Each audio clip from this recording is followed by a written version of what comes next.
সকাল থেকে এক একজনের অভিনয় যেন অস্কার জয় করবে। একজন হাঁটতেই পারেন না, আরেকজনের তো প্রতিটি পা ফেলতেই লাগে ভীষণ কষ্ট। পথচারীদের সহানুভূতিও মিলছিল ভালোই, কিন্তু গল্পে মোড় এলো তখনই যখন দুজনের মধ্যে শুরু হলো ঝগড়া।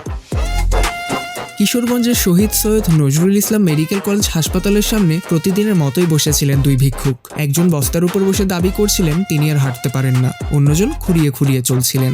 এই দৃশ্য দেখে অনেকেই সাহায্যের হাত বাড়িয়ে দিচ্ছিল, কিন্তু হঠাৎ কি নিয়ে যেন কথা কাটাকাটি, আর তারপরই শুরু হয়ে যায় তুমুল ঝগড়া। উপস্থিত মানুষ ভেবেছিলেন হয়তো অন্যরা এসে থামাবেন, এরা আর কি করবে, এরা তো অক্ষম। কিন্তু না, এরপর যা হলো সেটাই সবাইকে অবাক করে দেয়।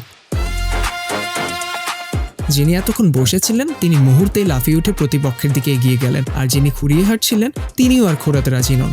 কয়েক সেকেন্ডের মধ্যেই দুজনকে দেখা গেল একেবারে স্বাভাবিকভাবে মারামারিতে ব্যস্ত, যেন তারা কখনোই অসুস্থ ছিলেন না। ঘটনাটি দেখে উপস্থিত অনেকেই হাসতে হাসতে মোবাইল বের করে ভিডিও করেন। হাসির খোরাক হয়তো মিলেছে অনেকেরই, কিন্তু ঘটনাটি মনে করিয়ে দিয়েছে সহানুভূতির সুযোগ নিয়ে কেউ যদি অভিনয় করে তাহলে একদিন প্রকৃত অসহায় মানুষটিও মানুষের বিশ্বাস হারিয়ে ফেলবে, আর সেটাই হবে সবচেয়ে বড় ক্ষতি। ওমর ফারুক সাজ্জাদ, বাংলা টিভি।